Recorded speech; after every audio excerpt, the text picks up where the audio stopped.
Good morning বন্ধুরা, রান্নার রহস্যে জানাই সকলকে স্বাগত। আর একই স্বাদের রেসিপি প্রতিদিন নয়, হাজারেরও বেশি নতুনত্ব স্বাদের রেসিপি নিয়ে চলে এসেছি রান্নার রহস্যে। আর আজকের রেসিপি সুস্বাদু বেগুনের মালাইকারি। তো চলুন এবার রেসিপিটা দেখে নেওয়া যাক। তো এই বেগুনের মালাইকারি বানানোর জন্য দুটো বেগুন নিয়ে নিয়েছি আমি, নিয়েছি নারকেলের দুধ, টমেটো বাটা, এখানে নিয়ে নিয়েছি আদা আর লঙ্কা বাটা, কাশ্মীরি রেড চিলি পাউডার, জিরে গুঁড়ো, হলুদ গুঁড়ো, নারকেল বাটা নিয়ে নিয়েছি কিছুটা দেখুন, আর নিয়ে নিয়েছি এখানে তেজপাতা, এলাচ, দারচিনি।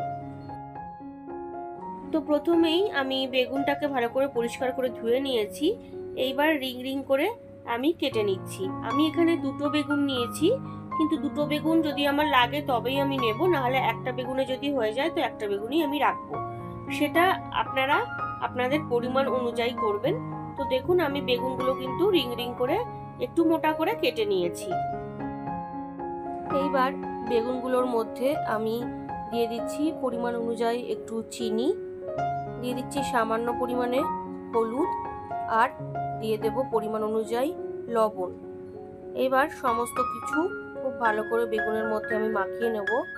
বন্ধুরা, আমার চ্যানেলে কিন্তু বেগুনের আরও বিভিন্ন ধরনের নতুনত্ব রেসিপি রয়েছে, আপনারা আমার চ্যানেল পেজে গেলেই কিন্তু সেখান থেকে রেসিপিগুলো দেখে নিতে পারবেন। তো দেখুন বেগুনটাকে ভালো করে ম্যারিনেট করে নিয়েছি। তো বেগুনটাকে ভাজার জন্য আমি রাইস ব্র্যান অয়েল গরম করে নিয়েছি। এবার ম্যারিনেট করে রাখা বেগুনগুলো আমি দিয়ে দিচ্ছি। এবার বেগুনটাকে আমি বেশ কিছুক্ষণ রেখে দিয়েছিলাম একটা পিঠ, তো এবার উল্টে দিচ্ছি। দেখুন এইভাবে বেগুনটাকে একটু লাল করে আমি ভেজে নেব। ফাইনালি বেগুনগুলো কিন্তু আমার মোটামুটি ভাজা কমপ্লিট হয়ে গেছে। এবার বেগুনগুলোকে আমি তুলে নিয়েছি। এর থেকে বেশি লাল করে আমি ভাজবো না, এরকমই রাখবো। তো দেখুন বেগুনগুলো সবকটা আমি তুলে নিলাম।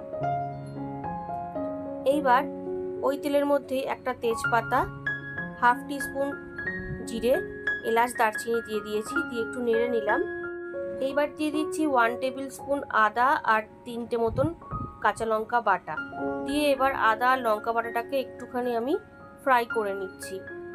তো দেখুন 1-2 মিনিট একটু ফ্রাই করে নিয়েছি। এইবার দুটো টমেটো বড় সাইজের পেস্ট করে রেখেছিলাম সেটা দিয়ে দিলাম, দিয়ে টমেটোটাকে এবার একটু ভালোভাবে আমি তেলের মধ্যে কষিয়ে নিচ্ছি।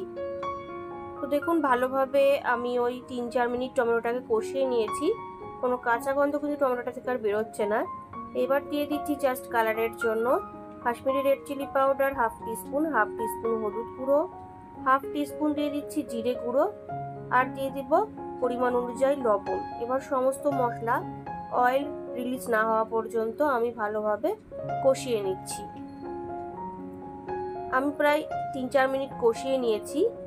এইবার 2 টেবিল স্পুন নারকেল বাটা আমি দিয়ে দিলাম।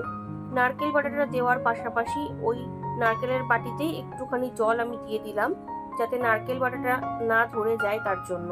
তো দেখুন এবার এই নারকেল বাটাটাকেও ভালোভাবে আমি মশলার সঙ্গে কষিয়ে নিচ্ছি। তো খুব ভালোভাবে নারকেল বাটাটা কষিয়ে নিয়েছি। এইবার আমি নারকেলের দুধ দিয়ে দিচ্ছি, এটা বাড়িতেই রেডি করা। ওই হাফ কাপ মতন আমি নারকেলের দুধ দিয়ে দিলাম, দিয়ে একটু সামান্য জল দিয়ে দিয়েছি। তো এইবার একটু ভালোভাবে আমি মিশিয়ে নিচ্ছি, মিশিয়ে নিয়ে 1-2 মিনিট একটুখানি আমি ফুটিয়ে নেব। আর নারকেল বাটাটা দেওয়াতে কি হবে, খুব ভালো টেক্সচার আসবে গ্রেভিটাতে। এবার দিয়ে দিলাম ওই হাফ টিস্পুন মতন একটু চিনি। নিরামিষ রান্নায় একটু চিনি না দিলে টেস্টটা ভালো আসে না, আর রান্নাতে একটু চিনি দিতেই হয়, তাহলে টেস্টের ব্যালেন্স হয়। তো দেখুন ভালোভাবে মিশিয়ে নিয়েছি। এবার ভেজে রাখা বেগুনগুলো আমি দিয়ে দিচ্ছি। আমি এখানে বেগুনটা গোল করে কেটেছি, আপনারা চাইলে আপনাদের পছন্দ মতন শেপেও কেটে নিতে পারেন। তো গ্রেভিটাকে আমি একটু বেগুনের ওপরে এইভাবে দিয়ে দিচ্ছি। খুব সুন্দর লাগে এই বেগুনের মালাইকারি, নিরামিষের দিন গরম গরম ভাতের সাথে কিন্তু জাস্ট অসাধারণ লাগে। তো দেখুন ভালোভাবে মিশিয়ে নিলাম। তো এইবার কয়েকটা কাঁচা লঙ্কা আমি ওপর থেকে এইভাবে দিয়ে দিচ্ছি, আর একটুখানি জাস্ট নেড়ে দিলাম। আর বাকি যে নারকেলের দুধটা আমি রেখেছিলাম সেই বাকি নারকেলের দুধটুকুও আমি দিয়ে দিলাম, দিয়ে জাস্ট হালকা হাতে একটুখানি আমি মিশিয়ে নেব।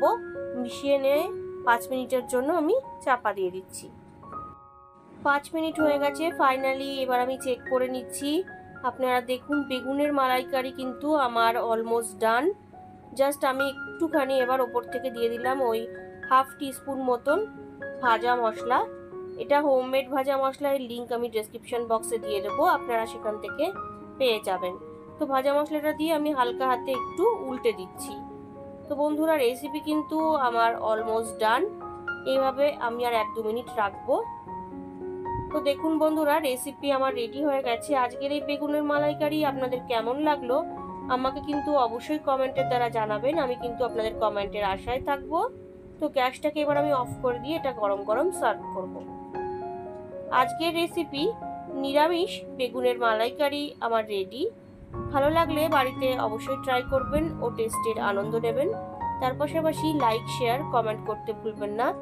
আর নতুন বন্ধুরা যারা এখনো পর্যন্ত আমার চ্যানেলটিকে সাবস্ক্রাইব করেননি তারা আরও ভালো ও নতুনত্ব রেসিপির জন্য রান্নার রহস্যকে অবশ্যই সাবস্ক্রাইব করবেন। ধন্যবাদ।